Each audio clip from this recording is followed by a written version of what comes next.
आइए आज हम बात करते हैं उन बच्चों के लिए जिनको स्टडी का बहुत प्रेशर होता है। बच्चों को पढ़ाई में कितना प्रेशर होता है शायद गार्जियन और शिक्षक फील नहीं कर पाते हैं, लेकिन वाकई उन पे बहुत प्रेशर होता है क्योंकि घर से उनको दबाव होता है। हर गार्जियन उनके ऊपर कुछ पैसे खर्च करते हैं और स्कूल कॉलेज में उन्हें कंपटीशन का सामना करना पड़ना है और स्कूल में या कॉलेज में उन्हें टीचर भी कहते हैं कि तुम नहीं पढ़ पा रहे हो। तो आइए हम इसकी बात करते हैं कि कैसे हम स्टडी प्रेशर को कम कर सकते हैं या मानसिक स्वास्थ्य को कैसे बनाए रख सकते हैं।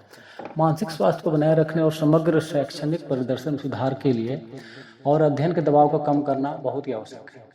अध्ययन के दबाव को प्रभावी ढंग से प्रबंधित करने में आपकी मदद के लिए हम यहाँ कुछ रणनीतियाँ बना रहे हैं।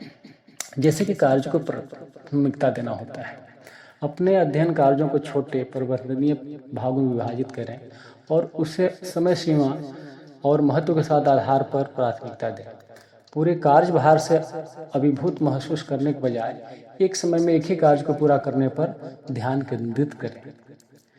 एक ऐसा शेड्यूल बनाएं जिसमें एक अध्ययन शेड्यूल विकसित करें जिसमें अध्ययन और ब्रेक और विश्राम गतिविधियों के लिए समर्पित समय शामिल हो।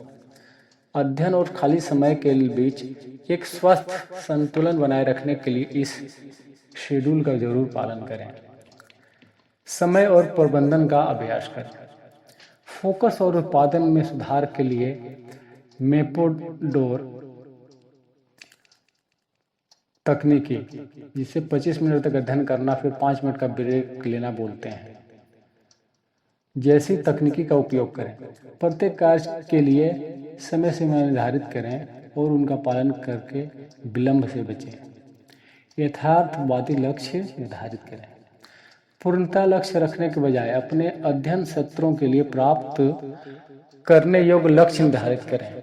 अपने प्रगति और उपलब्धियों का जश्न मनाएं, चाहे वो कितनी भी छोटी क्यों न हो। स्वास्थ्य जीवन शैली बनाए रखें। पौष्टिक भोजन जरूर लें, नियमित रूप से व्यायाम करें और पर्याप्त नींद लें ताकि सुनिश्चित हो सके कि आपका शरीर और दिमाग बेहतर ढंग से काम कर रहा है।